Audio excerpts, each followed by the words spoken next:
cuando me propusiste ver como lo de las relaciones como nutricionales, yo como que no me lo podía imaginar. Quizás porque estoy un poco contaminado también por la visión como más económica de la vida, pues donde el agua igual es un recurso, pues entonces yo busqué información de eso, así como de, claro que ahora ya lo olvidé, sí, pero información como de, no sé, pues cuánta es la cantidad de agua salada, o sea, de agua total, después agua dulce, después cuál se destina para consumo humano, etcétera. No sé, ocupando ese artículo de las duchas cortas, no... Claro, de Ray Jensen. De Ray Jensen, claro, ¿cachai? Sí. Entonces quizás a mí no me quedó muy claro en qué consistía este concepto cuando tú habláis de relaciones nutricionales. Porque si yo lo veo como a grosso modo, no sé qué relación nutricional tengo con el agua más que tomármela, po.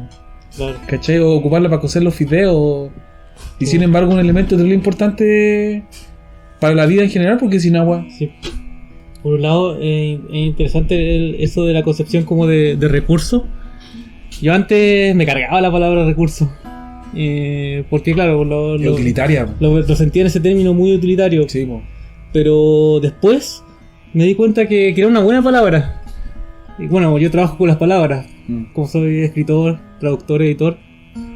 Entonces trabajo con las palabras en mi material de trabajo. Entonces empecé a fijarme mejor en la palabra. Y ahí me surgió la idea de hacer a propósito de esa misma palabra, me surgió la idea de hacer un blog que se llamara Todas las palabras son mágicas. Ya. Incluso la palabra como recurso, que suena como una palabra muy utilitaria, muy poco mágica. Porque, claro, hablando con Francine, una amiga en común, ajá, que es francoparlante, ella me hizo ver que resource en inglés viene source, que significa fuente en inglés. Está relacionado con otra palabra francesa que es sorcier. Bueno, no sé en verdad cómo se pronuncia bien, ajá, pero que significa hechicera o hechicero. Que también tiene que ver con el inglés sources, que también es hechicero, como mago, ¿cachai? Esa palabra fuente está asociado con la magia también, ¿cachai? Mira. Sí, pues. Y en español, recurso, que es la palabra que se ocupa, también está relacionado como raíces romanas, porque en inglés curse es hechizo y como curso, sí. Entonces recurso también está relacionado con esa versión, con la magia, como un reencantamiento. Como un reencantamiento, claro. En un sentido, ya si no le quitamos como ese aspecto mágico, en inglés es como re fuente, o sea, como nutrir la fuente, como que es un ciclo de renovación de la fuente, claro. ¿Cachai? Claro, y en castellano, recurso, el curso, digamos, por ejemplo, el curso de los ríos, o cualquier curso, un camino, es como, tiene que ver con ese sentido de la recursividad, como algo que recurre. Ya, sí, entiendo. ¿Cachai? Entonces no tiene ese sentido tan utilitario, pues. Claro. Entonces, claro. Y de ahí me salió esa idea de todas las palabras son mágicas, porque incluso esa palabra es una palabra que implica... Sí, igual si uno hace como analogía como con las corrientes más conocidas de magia, como la rama dorada, o no sé, como de repente la magic, siempre se hace como esa, incluso en las religiones, se hace como esa acepción de que todo parte por la palabra, de que es la palabra cuando, una vez que se emite, cuando ya sale de ti, que busca los caminos para generar como esas realidades que quiere como armar, ¿cachai? Claro. Entonces, claro que toma caleta de importancia como no sé si resignificar, porque no sería resignificar, pues sería como tomar el origen real. Claro, pero que ahí tiene que ver con esa ciclicidad, pues que no es ni el comienzo ni el fin, porque es parte de esa misma recursividad, pues. Claro. Es como... Claro. Es como volver a dar la vuelta. Sí, pues. Y claro, y esa vuelta hace que sea nueva también, pues. Porque el agua, a pesar de que tenga un ciclo largo, ¿cachai? Cuando brota como... O sea, a pesar de que el agua sea muy vieja, como uno de los elementos viejos de la tierra, que es la misma todo el rato. Claro, hay agua nueva, pues el agua que sale en el manantial es como fresca, pues el agua fresca. Sí. ¿Cachai? Sí. Es cuático, pues. Claro. Porque es vieja y es nueva. Y pues, sin embargo nunca es la misma. No. Claro. ¿Cómo dijo eso? Sí, pues. Claro, si lo ponía así, sí, pues. De hecho no alcanzo a pensarlo completamente. Como que me cuesta agarrar la idea. Bueno, eso, ya, entonces doy la bienvenida a este podcast emitido en un día de lluvia, especialmente desde la zona lacustre, de aquí de la Araucanía. Estamos con Guinen. Ya, estamos con Guinen aquí. Vamos, que tenemos varios conceptos que queremos abarcar.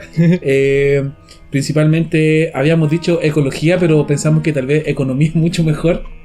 Y queremos hablar sobre varios conceptos. Entonces, Partamos por definir eso que tú me mencionabas el otro día sobre la relación nutricional del agua, ¿te parece? Claro. Pero me gustaría volver un poco antes del tema del recurso. Dale, sí. Y así vamos a conectar con la economía y también con el concepto de las relaciones de nutrición. Relacionado con lo que recién hablamos, el agua, en un documento de la UNESCO, como sugerencias para creación de políticas de Estado, políticas públicas, sí. Propone que el agua de los acuíferos, el agua subterránea, sea tratada como un recurso no renovable. Es cuático eso, que el agua de los acuíferos sea considerada un recurso no renovable. Y es considerada un recurso no renovable, o se propone eso. La FAO también estábamos viendo que lo proponía, y también hay algunos documentos de la OCDE donde también lo propone, porque su ciclo de completación, de repletación, es muy largo para la vida humana, para el uso humano. Para el nivel de consumo que Para tenemos. el nivel de consumo, claro. O sea, por ejemplo, algunos acuíferos se demoran 100 años en llenarse. Y con la actividad humana actual, en esos 100 años no alcanza a rellenarse. O algunos acuíferos más tiempo, 1000 años tardan en rellenarse. Haciendo como un paréntesis, también como aclarar que ese consumo humano no es solamente el agua que sacamos de la llave. No, claro, se refiere a toda la actividad agroindustrial principalmente. Sí, y minera también. Minera, sí. Entonces es cuático porque estas organizaciones, antes que o sea, yo como lo veo, es que esta cultura es la no renovable. Esta cultura es la que es insostenible. Sí, no es que el acuífero sea no renovable. Sí, es que la cultura misma no es renovable, y estamos viendo eso, que en verdad esta cultura está colapsando a nuestros términos. Claro.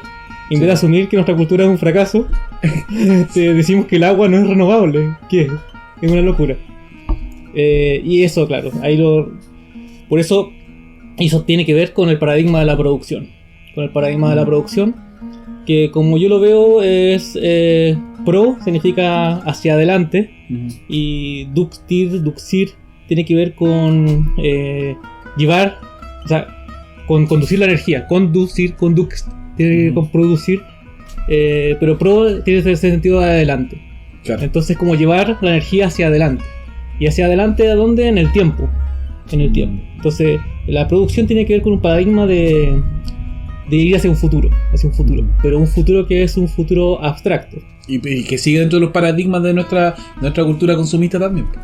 Sí, es un futuro, yo digo abstracto, porque en verdad no tiene ligazón ni con el presente ni con el pasado. Es como que trata de desprenderse de eso para siempre simplemente ser más producción de capital, que también es un concepto bastante abstracto.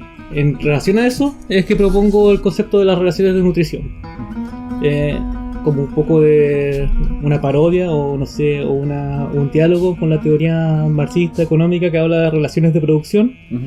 Propongo que nuestras relaciones económicas, digamos, se vean más bien como relaciones de nutrición. Y en eso tiene que ver con tener una atención también al pasado y al presente, y a un futuro que no es abstracto, porque en el momento en que se toman en cuenta el pasado y el presente, estamos hablando ya de relaciones éticas, donde el futuro tiene que ver con un compromiso ético con un cierto modo de vida. Claro, con una relación mucho más cercana y respetuosa también. Claro, tiene que ver con no solamente tomar, tiene que ver con nutrir. Entonces, cuando dicen que un recurso es no renovable, por ejemplo, digamos el petróleo o el carbón mineral, tiene que ver con lo mismo de estos acuíferos, que supuestamente que los tomamos más rápido de lo que se regeneran. Pero claro, si nosotros pensamos, por ejemplo, que el carbón viene como de una vida vegetal exuberante del pasado, que en miles o millones de años llegó a ser carbón, y el petróleo también tiene que ver con una vida vegetal exuberante en el mar. Entonces, para hacer esos recursos renovables, o que sean realmente recursos, a la vez que nosotros, deberíamos disminuir nuestra tasa de ocupación de ellos al mismo tiempo que nutrir una vida vegetal abundante.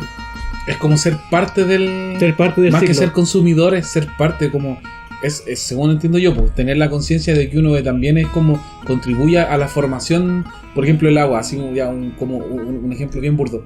El agua entra por nosotros, sale por nosotros. Nosotros también estamos como parte de esa línea. Exacto. Y en ese sentido, la relación con el agua es no es la relación con el agua como algo externo, es entender que nosotros también somos agua. Claro. Entender que nuestro cuerpo tiene más del 70% de agua. Y no solamente nuestro cuerpo, la tierra, toda es mucha agua. Claro. Entonces, pero esa agua está fluyendo constantemente. Constantemente el agua sale de nosotros y entra a nosotros. A través de bebida, a través de sudor, lágrimas, pis. Entonces es un concepto del ser que más que ser es como devenir. Es un concepto de cambio constante. Claro. Me hiciste recordar y como para hacer así como un cruce con un capítulo anterior. Hace muchos ya capítulos anteriores, de hecho de la primera temporada del podcast, entrevistábamos a una chiquilla que era activista por la defensa de los humedales, que ella hacía como tenía esa concepción de que todos somos humedal. Todos somos agua, somos humedal y tenemos como mucha vida dentro de nosotros también, pues. Entonces al mismo tiempo no vincularse y no defender como los sistemas de vida acuíferos era tampoco defendernos a nosotros mismos. Exacto. Sí, pues, o sea, y eso tiene que ver también con una concepción plural de uno mismo, o a la vez que es también devenir es plural porque claro, al ser un humedal, uno también es un ecosistema, o sea, hay varios seres dentro de uno. Claro, a eso se refería también ella. Y claro, ahí los límites de tu ser son difusos, son muy difusos. Y lo mismo con los humedales. La otra vez te contaba eso de que participé en una limpieza de un humedal en Punta Arenas, el humedal de Tres Puentes, donde hay muchas aves que viven y pasan por ahí. A la vez que pasa un puente y pasan los autos a toda velocidad al mismo tiempo. Que participé de la limpieza de ese humedal y que era acuático porque el humedal está cercado. Está cercado, ¿cachai? Para delimitar dónde empieza y dónde termina el humedal. Pero si tú vas ahí, te das cuenta que no termina el humedal, ¿dónde termina? Sigue más allá del cerco. Sí, pues sigue más allá del cerco. Y si investigas como, no sé, la paleobotánica o la arqueología o la historia natural del lugar, te das cuenta de que en verdad casi todo Punta Arenas o gran parte de Punta Arenas era un humedal. Entonces es como, ¿dónde termina y dónde empieza el humedal? Y eso, claro, tiene que ver con esta concepción ética de lo que es el futuro y del comportamiento. Claro. O sea, el humedal, a la vez que nuestros seres están de venir, el ser humedal también está en devenir y nos cruza y nos atraviesa. Y depende de cómo nos comportemos, hasta dónde llega el humedal y dónde termina el humedal. Y no es como algo dado, no es como que el agua está ahí afuera de nosotros y nosotros la tomamos y nuestra relación es como entre dos entes separados. Claro. Como decirlo, interseccional, así como... Sí.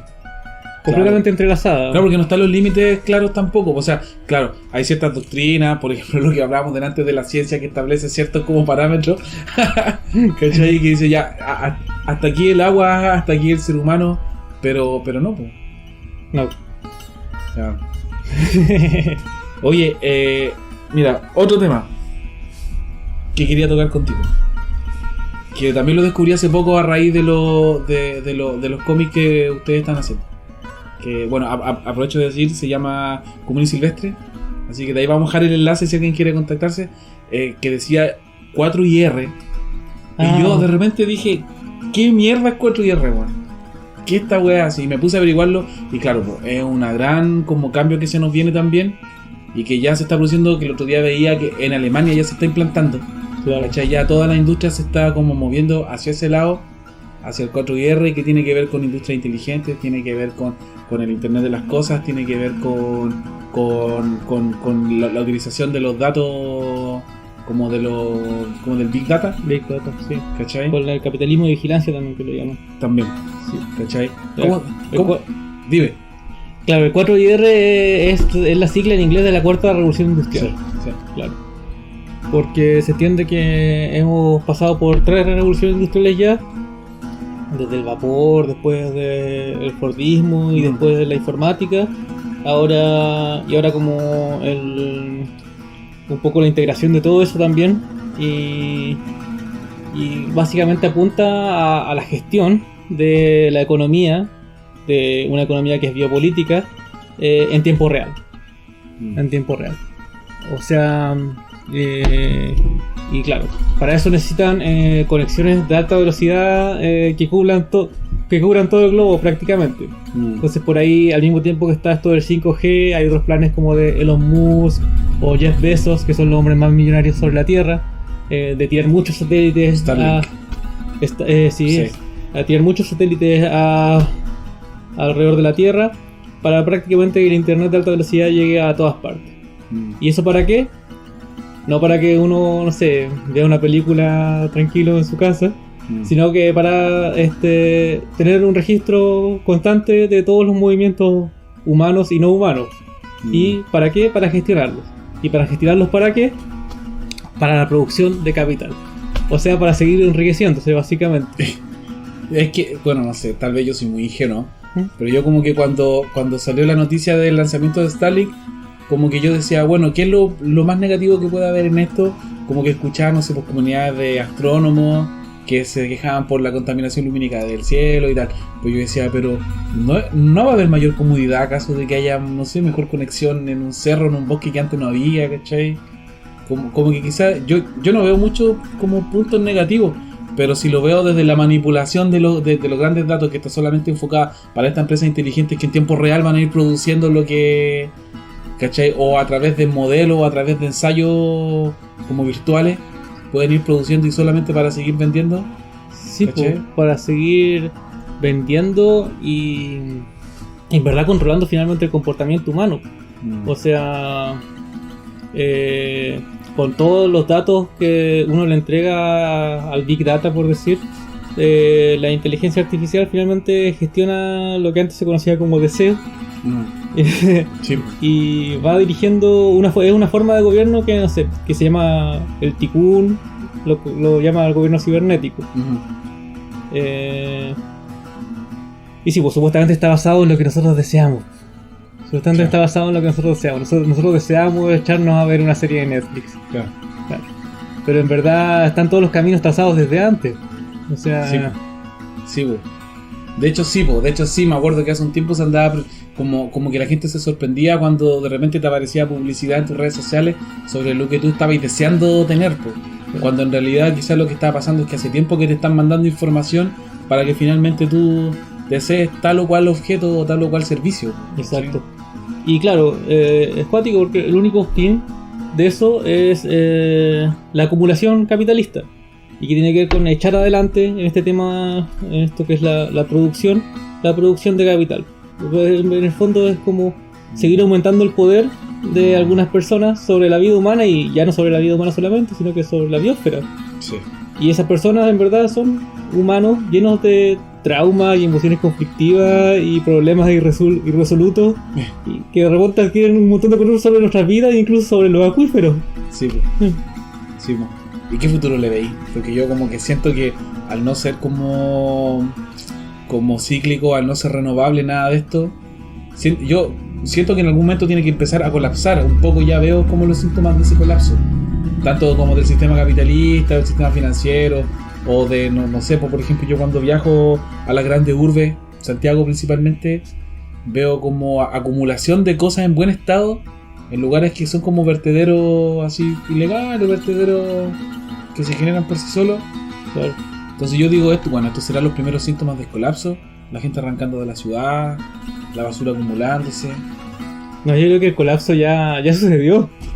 De ahora ¿sí? Solamente sí, yo creo que el colapso ya sucedió. De ahora en adelante se nos espera como más degradación y ojalá alternativas en la construcción de alternativas al capitalismo. Pero yo creo que el capitalismo ya llegó a su tope. Y claro, estos sueños de la cuarta revolución industrial se van a tratar de implementar y están implementando.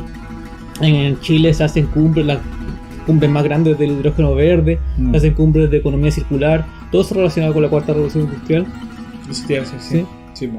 Y como vamos para adelante, o sea, los políticos liberales, de izquierda o de derecha, van para adelante con esta idea del progreso humano indefinido en la producción de capital. Pero en verdad yo creo que ni siquiera no solamente que la Tierra no dé, sino que ni siquiera la subjetividad humana da. O sea, como que hay crisis de salud mental y al mismo tiempo hay pandemias virales. Entonces ni siquiera es que dé no es ni siquiera que los recursos de la Tierra se depleten, sino que el mismo espíritu humano está siendo llevado a su límite. Sí. Sí. Yo había leído igual que un poco de la cuarta revolución industrial tiene que ver como con esto de manejos mucho más sustentables de los recursos, manejos más sustentables, como amigables, como eco-friendly, ¿cachai? No sé, y es que a mí me pasa que yo igual tengo como un poco de esperanza en eso. Yo como que sigo creyendo que tal vez no todo va como para peor también, pues si por algo se proponen estas ideas. O sea, sí, igual yo creo que es un proceso lleno de contradicciones. Hay cosas, no sé, pues yo tengo gente cercana que trabaja en cosas de economía circular, pero claro, pues a un nivel popular, por decir así, pues. Pero al mismo tiempo está Coca-Cola sentándose en la mesa a discutir con los políticos sobre economía circular, pues. Y acá en Chile está CMPC, que son como, bueno, así, han hecho mierda así todo, y ahora vienen a hablarnos de ecología, ¿cachai? Sí. Entonces, sí, pues hay algunas cosas que de esas ideas que están emergiendo ahora y que tal vez vienen de la alta esfera, que uno se puede reapropiar y subvertir de alguna forma. Pero en el fondo lo que busca, por ejemplo, conceptos como la economía circular es como sacarle más capital a la basura. Claro. En verdad no están interesados en la tierra y en los demás seres, simplemente quieren ver cómo sacar más dinero del proceso de degradación de la materia antes que se acaben todos los recursos. Claro. ¿Cachai? Y claro, y es súper cuático porque no sé, pues incluso la economía circular plantea como un cambio en la concepción de propiedad. De alguna manera como que deja la propiedad privada o como la conocíamos cambia, porque no sé, por ejemplo en la economía circular, si tú tienes como una lavadora, esa lavadora ya no es tuya, sino que tú la arriendas, por ejemplo, por decir un ejemplo al aire nomás. La arriendas y la empresa viene cada tanto a arreglarla para que la lavadora se sostenga en el tiempo. Claro. Entonces ya no es tuya. Entonces como que hay un concepto, un cambio, entre comillas. Es un servicio más que un producto. Claro, hay un cambio en el concepto de propiedad. Pero finalmente, ¿para qué? Para enriquecer más al dueño real de la lavadora. Sí. No tiene otro fin. Sí. Ni siquiera, o sea, entre comillas, el fin es supuestamente generar menos desechos, ¿cachai? Hacer productos con menos obsolescencia. Pero en el fondo el fin es como sacar hasta el último, estrujar hasta el último capital que le puedan sacar a un cuerpo. A un cuerpo. ¿Y el capital qué significa? Significa una ética que tiene que ver con el dominio. Oye, creo que va a ser como un capítulo un poco caótico. Está súper caótico. Quiero volver al inicio porque me pareció un tema súper interesante, las palabras. Quiero que sigamos hablando de eso. Tú trabajas con las palabras, ¿por qué? Sí. ¿A qué te refieres? Yo trabajo con las palabras porque me dedico a la escritura y a la traducción y a la edición de libros. No sé, para mí son una materia. Sí. Son una abstracta. Materia. Se supone que es abstracta, pero en el fondo es aire que uno modula a través de la voz, o sea, del cuerpo. Y cuando uno, no sé, pues los transforma en letras, igual son signos que de alguna manera alcanzan una modulación con tu cuerpo y se transforman en un sonido, aunque sea muy sutil en tu mente. Y para mí son una materia tal vez pueda decirse sutil, pero desde mi punto de vista, no sé, pues, que tengo hueso. Tal vez, no sé, pues para otro ser más liviano es algo muy pesado una palabra. Claro, es que, no sé, a mí me pasa que yo de repente he escuchado como esta frase que igual me la cuestiono caleta, cuando como que dicen, no sé, las palabras generan realidad, ¿cachai? Ese tipo de frases que se han repetido igual a veces sin razonarlas mucho, pero yo siento que más que nada las palabras son como consecuencias de ciertas realidades, más que generar realidades en sí mismas. O sea, tú puedes afectar con palabras, pero no sé, es que como que a mí me da vuelta con este concepto de la magia, en donde la palabra en sí misma es una herramienta, ¿cachai? Pero siempre tiene que haber algo como más detrás, ¿no? Por eso cuestiono esas frases, ¿cachai? Claro, sí, entiendo. Justo ayer hablábamos de eso con los amigues donde estaba. Exactamente eso, ¿no? Ese concepto, las palabras crean realidad, ¿así es? ¿Cómo? Sí, el lenguaje crea realidad. Sí. El lenguaje crea realidad. Sí, pues yo, bueno, de partida lo que pienso es que realidad es una palabra. Realidad es una palabra. Claro. Y es una palabra que no me gusta mucho, de hecho. Yeah. Me gusta más la palabra vida, por ejemplo. Yeah. Para referirme a mi experiencia. Lo que yo experimento para mí es la vida, no es la realidad. una gran diferencia. Sí. Igual la puedo usar porque me atraviesa, pues la realidad Sí. está aquí, pues. Pero sí, pues, esa es una primera cosa. Realidad es una palabra y es una palabra que no me gusta. Después digo... ¿Por qué no te gusta? ¿Por qué no? ¿Porque es difícil definirla para cada persona? No me gusta por el sentido que al menos que yo le saco, que tiene que ver con la res, que es como la cosa. Y tiene que ver con, bueno, en ese sentido puede ser la cosificación o la reificación de la experiencia. Entonces transformar la vida como en una cosa. Entonces, para mí la realidad sería como eso, lo que pasa cuando uno transforma la vida en una cosa. Ahora, claro, yo lo digo desde la ignorancia igual, con un prejuicio ante la cosa. Tal vez la cosa en verdad no es tan mala, pero no lo sé. Hasta ahora tengo un prejuicio, hasta ahora. No entiendo, ya. Sí, y lo otro que pienso de esa frase del lenguaje que crea realidad es que, claro, que es una frase muy totalitaria. O sea, como que yo no creo que haya ni un solo aspecto que cree la realidad. O sea, yo creo que el lenguaje afecta a la realidad, pero como todo afecta a la realidad. O sea, la realidad, no sé, el origen condicionado de todas las cosas. O sea, el lenguaje es uno más de los aspectos, de la fuerza o de los flujos que configuran la realidad. No es el más determinante, es simplemente uno más. Pues se supone, la definición que yo conocía de magia es un poco eso, como afectar la realidad. Claro, sí. Claro, a través de tu voluntad, pero tomar lo que tú ya tenés, transformarlo, que un poco lo que también es el arte, ¿cierto yo? Como tomáis tu realidad y la transformáis en otra cosa. Y eso genera un cambio en alguna persona, independiente de quien sea, ¿cachai? Adosado a su propia realidad. Sí, pues de hecho, arte es una forma de decir magia. Por ejemplo, en Chiloé se dice arte a la brujería. Y claro, un brujo es un artista. Claro. Y no solo en Chiloé, también así, para referirse a la magia occidental también, a veces se dice el arte. El arte. O las artes oscuras. Las artes oscuras, por ejemplo, o las artes ocultas. Claro. Sí. Entonces tiene que ver con el arte, o tiene que ver con una relación sensible con la materia. Y esa relación sensible te da un conocimiento sobre la materia. Sí. Entonces tú sabes cómo se comporta más o menos la materia, entonces por lo menos sabes más o menos cómo se puede influenciar la materia. O confluir. Porque hay un flujo que uno influencia o confluye con él. Claro, sí. Que es el flujo de la materia. Al menos como yo lo veo. Sí, claro. Oye, vamos a una pausa. ¿Te parece? Vamos a una pausa. Sí, en este capítulo caótico ya. Cualquier cosa es posible. Vamos a una pausa y volvemos enseguida. ¿Buscas el mejor sabor en Villarrica? Salsitas Gourmet Villarrica es una tienda online que ofrece variedades de salsas y pastas para compartir en pareja, con la familia o con tus amigos y amigas. Puedes hacer de tus fiestas y encuentros un momento inolvidable. Contamos con salsas de ajo, albahaca, pollo, merquén, cibulet y mucho más. Además, contamos con nuestro nuevo producto Paté Veggie, especial para veganos y veganas. Nos encuentras en Instagram, Facebook como Salsitas Gourmet Villarrica. Recuerda, siempre reservar con anticipación. Con todo el cariño del sur. Emporio Sur es una tienda a granel que ofrece alimentos de calidad para que te mantengas con energía y saludable, todo con respeto al medio ambiente y a un precio justo. Aquí puedes encontrar una amplia variedad de frutos secos, superalimentos, vitaminas, hierbas, harinas, condimentos, quesos, mermeladas, alimentos para diabéticos, alimentos para dietas cetogénicas, entre otras cosas. Encuéntranos en Camilo Enríquez 542 en la comuna de Villarrica.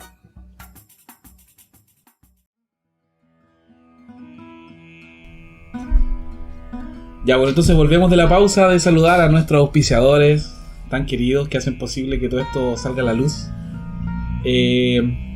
Siguiendo en el caos, vamos a volver al tema anterior del agua. Queríamos como volver a resignificar o reconceptualizar. Te doy la palabra. Sí, volviendo un poco uniendo los cabos del tema último que hablamos, de la magia, de la relación con la materia. Y lo primero que hablamos de la recursividad. Claro, recalcar este hecho de que dentro de y mi rechazo a la palabra realidad o a la cosificación, como si uno cosifica por ejemplo el agua y piensa que uno por ejemplo de un cauce de agua puede sacar tal cantidad de agua. Por ejemplo, uno mide los litros por segundo que pasan así en un cauce. Y El caudal, claro. Y uno tiene esa medición, entonces uno piensa, si yo saco, no sé, tantos litros de aquí, después van a quedar tantos litros, porque uno hace la resta. Y eso todo eso uno lo hace reificando cada litro y a uno mismo y al agua como seres aparte o como elementos aparte. Claro. Igual en la realidad eso no funciona. No funciona. Si uno saca el 30% de un caudal, lo que corre después no es el 70% de lo que había al principio. No, se empieza a mermar todo y todo empieza a cambiar. Sí, ¿Sí? Porque no funciona así. ¿Y por qué no funciona así? Porque no es parte de esa recursividad. De hecho, lo hemos visto. Sí, hemos visto los desastres que han quedado a causa de eso. Sí, no funciona así. ¿Y por qué? Porque no es parte de esa recursividad. Entonces no da lo mismo si tú sacas un litro y después, no sé, con ese litro haces cerveza y haces una fiesta. O si sacas un litro y con ese litro, no sé, creas una botella de plástico. No da lo mismo. Y claro, entendemos que no da lo mismo cuando entendemos que nosotros también somos parte de esa recursividad del curso de agua. Y en ese sentido podemos decir que el agua sí es un recurso, pero claro, en ese sentido en que entendemos que formamos parte de su recursividad. Y eso se conecta también con la idea de la magia, que es esta atención a la materia y cómo se comporta realmente. Claro. Y no tratar de abstraerla y generar como abstracciones más allá de la experiencia directa con los elementos, con las formas de vida. ¿Pero por qué no te gustaba la palabra realidad? Eso no me quedó claro. Por la cosificación. Que viene la realidad viene de res. Res, y que claro, res era, también le dicen a las vacas, consideradas como cosas, como objetos de posesión. Y claro, en castellano se traduce como cosa, res, cosa. Y el proceso de transformar algo en cosa se puede decir cosificación o reificación, también dicen algunos filósofos. Sí. Siento que como que lo dijimos delante, como que este capítulo va a ser un poco caótico, pero al mismo tiempo creo que va un poco de la mano. O sea, no lo encuentro fuera de sentido. No lo encuentro así como que no tuviera que ver, porque al mismo tiempo hago la asociación con los cauces de río, con los cauces de agua, que cuando uno ve que los ve completamente revueltos, pero sin embargo son todos parte de un mismo río que fluye. Sí. Porque hasta ahora los temas no han estado desconectados. No, ¿cierto? Cierto. Entonces me gusta este espíritu de este capítulo, que va así como tranquilito, pero dentro de su propia como cauce. Bien. Esperemos llegar al mar. Es lo ideal. No, sí, todo llega al mar finalmente, ¿no? Sí. Ya, bien. Oye, quería que habláramos de los proyectos en los que estáis ahora. Porque yo un poco, claro, ¿por qué la idea de hablar sobre el agua? ¿Por qué la idea de hablar sobre las relaciones nutricionales? Porque leyendo el último libro que me trajiste de regalo, ¿cachai? Era este cómic, Común y Silvestre. ¿De dónde nace esta idea? Porque yo leí y que me sorprendió mucho, y de hecho fue lo que más me gustó del libro, que al final se vieron en la obligación de explicar que este libro había sido pre-18 de octubre. Y que sin embargo cuando yo leí el libro, te juro que yo también pensé que esto había sido escrito después. Porque ahí se ve ya la ciudad como un poco colapsada, ya las relaciones interpersonales en La Guardia como ya desestructuradas. ¿De dónde nace esta idea? ¿Cómo se trabaja esta idea? ¿Dónde nace? ¿Con qué lo estáis trabajando? Quiero que me conté un poco de eso. Yeah. Mi principal compañero de creación es, o sea, el único en verdad, así como en lo que es el libro, es el Pablo del Cielo, que llevo un tiempo trabajando con él y él me propuso que hiciéramos un cómic. Y yo le dije, ya. Y empezamos. Como el agua, adaptándote. Sí, pues yo nunca había pensado en hacer un cómic. Antes de que Pablo me lo propusiera, yo nunca había pensado en hacer un cómic. Había leído pocos cómics en mi vida. Y claro, un tema que llevaba reflexionando un tiempo era sobre nuestra relación con el agua. Algunos años llevaba reflexión sobre eso. Antes había publicado El cuidado del agua con Daniela Tapia, con unas ilustraciones de ella que fue ilustrado con pintado con el jugo de los maquis en los bosques del Mue y en relación con esos cursos de agua. Y después con Pablo sacamos también que era Anarquía del Reino de los Cielos, que también hablaba del ciclo del agua en un sentido cosmológico, como el agua que lleva a las nubes y vuelve a caer, y cómo eso también nos atraviesa como seres, como el agua que llueve, la misma agua que lloramos o que eyaculamos, por decir, y como todo eso en verdad es mucha información fluyendo por este planeta. Entonces llevaba un tiempo trabajando en el tema del agua. Entonces Pablo me propuso hacer un cómic y eso implica una historia. No implica solamente como tirar conceptos, sino que una narrativa. Una narrativa. Y bueno, cuando estábamos trabajando en el cómic que trata sobre la crisis hídrica en el Chile central, que ya se veía venir, ya, o sea, en verdad llevábamos una mega sequía de años, una década. Pero en el proceso ya se agudizó tanto que ya empezaron a morir los animales por centenares en el Chile central. Esval y la agua de Santiago declararon que no sabían si iban a tener agua potable para 2 años más. Entonces, claro, yo vi esos signos y dije, ¿cómo? Si no pueden asegurar el agua para la población, entonces va a quedar la cagada. Sí, pues se estructura toda la sociedad. Sí, pues, esto se fue a la mierda, ¿cachai? Sí, pues. Los animales están muriendo por centenares, las empresas de agua potable dicen que no pueden asegurar el agua, entonces se va a ir a la mierda. Así yo dije, esto se va a ir a la mierda si antes de que termine el año. Y se fue a la mierda en octubre. Un poquito después. Sí, pues. Entonces, claro, pues el panorama que pintamos en el cómic antes de octubre ya era como con los metros abandonados en Santiago. Y claro, pues justamente después lo primero que atacan el metro, pues, lo primero que se incendia. Que el símbolo del progreso un poco siento yo de la guardia, pues. Sí, pues, sí, pues. A la vez que es símbolo de la modernidad y del progreso, también es el subterráneo, pues, lo que pasa por debajo. Lo que pasa por debajo de la Minche Mapu, el inframundo. Claro. Y un poco así se representa en el cómic. Es un viaje así como al inframundo de la fundación de esa ciudad. Sí. Me gusta un poco ese concepto que es un poco la historia de nuestras vidas también, pues como Hércules bajando a los infiernos y saliendo un semidios, o no sé, pues Jesús bajando las catacumbas y reviviendo. En este caso, uno de los personajes también bajando, no quiero hacer spoilers, pero uno de los personajes vive también el mismo proceso como de morir y renacer como un ser distinto. Sí, pues. Que siento yo que es un poco el proceso que tenemos que atravesar como especie a veces, como morir y renacer. Quizás cuántas veces como especie hemos muerto también.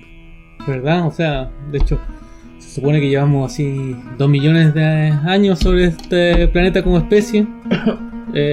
Al menos como homínido. Como sapiens sapiens, ya igual miles de años. 10.000 por lo menos. Entonces, sí, pues. Y hay muchas cosas que hemos olvidado, pues, entonces hemos muerto muchas veces. Sí. El eterno retorno. Sí. El eterno retorno. ¿Y qué se viene? No. ¿Qué se viene? No, pero ¿qué se viene en nuestro trabajo? Sí. Se viene la parte 2, pues, porque es una novela gráfica que la vamos sacando por episodios. Entonces recién el año pasado sacamos el episodio número 1 que se llama Una luz al principio del túnel, y que tiene que ver con estos túneles del metro abandonado. Y ahora se viene la parte 2 este año, que esperamos sacar este fin de año, que se llama No hay caminos a la cueva del brujo. No hay senderos a la cueva del brujo. Qué bonito el nombre. Y claro, me ha pasado, o sea, viene de una experiencia real de tratar de llegar a una cueva de un brujo y no encontrar ningún sendero, pues. Entonces tener que abrir el sendero así por donde sea. Y claro, pues, ahí pensé, ¿por qué no hay senderos a la cueva del brujo? No era tu momento. Y bueno, ahí el cómic un poco trata de explicar por qué no hay senderos a la cueva del brujo. Ya. Sí. Y entre medio sacamos este que se llama Desencriptando la República. Ajá. Que es un cómic que es la misma línea de temática de Común y Silvestre, que así se llama la gran novela gráfica, y que son solamente 4 páginas y que trata sobre la historia. Una cuartilla se llama el formato. Una cuartilla, sí, 4 páginas en tamaño más grande que tabloide, un formato grande, y trata sobre también nuevamente cosas inframundanas. Trata sobre el soldado desconocido que está sepultado en Plaza de Dignidad. Profundicemos en eso. me interesa. Porque cuando lo vi, de verdad que me sorprendió porque yo no lo sabía. Y de hecho tú el otro día me dijiste que eso está en varias partes del mundo. Sí, claro, es un ritual que tiene que ver con la fundación de los estados-nación contemporáneos, con el liberalismo, por lo tanto con el republicanismo. Ahí de nuevo está el tema de la reificación y de la realidad, porque república significa res pública, o sea, la cosa pública. Eso significa república. Y ahí todavía nuevamente manifiesto mi rechazo. Y claro, y por lo tanto, como tiene que ver con el liberalismo, el republicanismo, tiene que ver también con la masonería. No estoy hablando de una teoría de la conspiración, simplemente estoy hablando de una historia. Una historia que es sabida de la influencia de los masones en el liberalismo y en la fundación de la república. Que hubo un tiempo que era público, ¿sí? Ellos hacían sus desfiles públicos en algún momento de la historia. Sí, y bueno, también sociedades secretas también, o sea, acá en Chile, no sé, los independentistas formaron la logia Lautaro, que también era la logia de los caballeros racionales. Y bueno, ese movimiento, de esa cultura, por decir, viene este ritual que es el soldado del tumba del soldado desconocido, que consiste en enterrar en algún lugar significativo un cuerpo muerto en batalla por el Estado-Nación que nadie fuera capaz de reconocer, o sea, que fuera desconocido, o sea, la carne de cañón. Sí. O sea, el pueblo que murió combatiendo por la idea de quienes administran la república, de los próceres, por decir. Ahí no está esta palabra pro, de tirar hacia adelante, de la idea de un progreso que tiene que ver con el iluminismo y con las luces y bueno, con la ciencia, que es un tema que no vamos a tocar. Por favor. Se llaman los caballeros racionales acá también. Y claro, tiene que ver con enterrar a un soldado que nadie reconozca, muerto en campo de batalla, en un lugar especial, y en ese lugar se ofician ritos cada tanto. Ritos, en general, ritos militares. Sí, marciales. Sí, marciales. Que tienen que ver con la patria. Mira qué bonito, porque de repente los puntos álgidos de lucha en esta revuelta fueron principalmente uno de los principales focos. No fue la moneda, no fue el Congreso, no fue como los lugares donde se encuentran como estas tremendas moles que representan el Estado, que representan el poder político, sino que fue precisamente el lugar donde estaba este soldado enterrado. Sí, pues.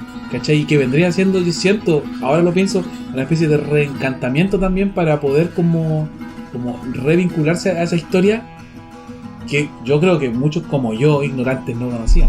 ¿Cachai? Entonces, simbólico. Claro. Que toda la revuelta, o sea, que el corazón, cada vez que había una manifestación y la gente se juntaba, era ahí, pues. Y no creo que la gente lo hubiera sabido también. Claro. O sea, ese lugar está cargado, bueno, de varias formas. Una por ese rito del entierro del soldado desconocido, que a todo esto, el que lo encontró, Pablo Uneus, creo que se llamaba, lo tuvo 30 años guardado en su sótano familiar. O sea, encontró este cadáver en un campo de la Guerra del Pacífico, en el norte de Chile. Se lo llevó a Santiago, a la casa de su casa, y lo tuvo 30 años en un sótano familiar, hasta que se hizo el rito de enterrarlo ahí. O sea, eso no es menor, pues. Sí. Está guarda todo, o sea, es casi necromancia, no sé. Que sociópata igual. Sí. 30 años con un cadáver desconocido en la casa. Sí. Entonces, bueno, ese tiene esa carga, que yo encuentro que es una carga fuerte. Además tiene la carga que es como lo que dicen que divide el barrio alto de los barrios populares. Y además ahí también se armaba una pequeña especie de isla o entre cursos de agua.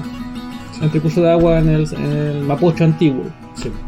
Que Mapocho yo creo que es un nombre que hay que rescatar. Esa ciudad no debería llamarse más Santiago, se debería llamar Mapocho. ¿Por qué? Para hacerle honor a su río y recuperarlo y abandonar un poco esa cultura romana que le puso Santiago. Porque claro, el Mapocho está muy degradado y necesita ser recuperado. Igual yo no vivo en Santiago hace años ya, pero igual he sabido que hay varias iniciativas como para hacerlo transitable, para hacerlo más limpio, porque creo que ya no saca olor, me han dicho. No está, está mejor, digamos, y claro, hay iniciativas como de corredores bioculturales, cosas así, pero que en verdad no han avanzado mucho, al menos hasta el último tiempo que yo habité Santiago, que fue hace hartos años igual, que un tiempo estuve trabajando por ahí cerca del Mapocho y había un proyecto de corredores bioculturales, pero no creo que haya avanzado mucho. Porque está esta idea de que el Mapocho, esa misma, claro, como del Mapocho como un río así contaminado, sucio, Claro. y más o menos como es degradado por la misma. Porque si es la vena de la urbe, si es la vena principal, ¿cachai? Considerar que está contaminado y degradado es como igual construir una realidad como decíamos delante. Sí, pues. ¿Cachai? Y tiene que ver con esa recursividad, pues. O sea, es cuático porque si se degrada el río que corre en medio de tu, digamos, territorio, es porque toda la vía está degradada. Sí. Ahora, no sé. Obviamente, tal vez estoy usando valores morales para... Sí, estoy usando valores morales, estoy hablando de ética en verdad. Pero no de un punto de vista santurrón. O sea, todos sabemos que, no sé, pues tomar agua fresca es mejor que tomar agua sucia. Sí. Sí, bueno. Oye, estamos en la hora. Ya. Cumplimos hemos llegado al mar de las ideas, de este río y este cauce un poco caótico, pero... Justamente dicen que el Mapocho no llegaba al mar. Dicen que el Mapocho se perdía ahí por Pudahuel. Sí, también lo he escuchado. Sí, yo no tengo idea, la verdad, pero lo escuché. No, pero debe llegar al mar, por debajo. Sí, pues. Finalmente todo llega. Sí. Que finalmente todo encuentra su cauce. Bueno, así vamos, en el caos. En el colapso. Oye, muchas gracias. Gracias a ti. Muchas gracias por entregarme como este tiempo y este como conocimiento. Que ha sido bastante agradable, caótico pero agradable. Y que no podía ser menos tampoco. Me gustó que fuera así caótico. No podía ser menos si el agua no se puede cercar ni controlar ni nada. Sí, pues. ¿Cachai? Se adapta pero finalmente siempre se desborda. Sí, pues el agua se te escapa de las manos. Sí, pues. Sí, por lo tratan de contener con represas y todo, pero claro, al final eso... O con cercos que cercan los Sí. humedales. Sí, qué absurdo. Ya, pues, muchas gracias, Gunen. Muchas gracias, Nos Mauro. estamos viendo, nos despedimos de la gente que está del otro lado del parlante. Así que abrazos, nos vemos.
Acabas de escuchar Hasta Lavar.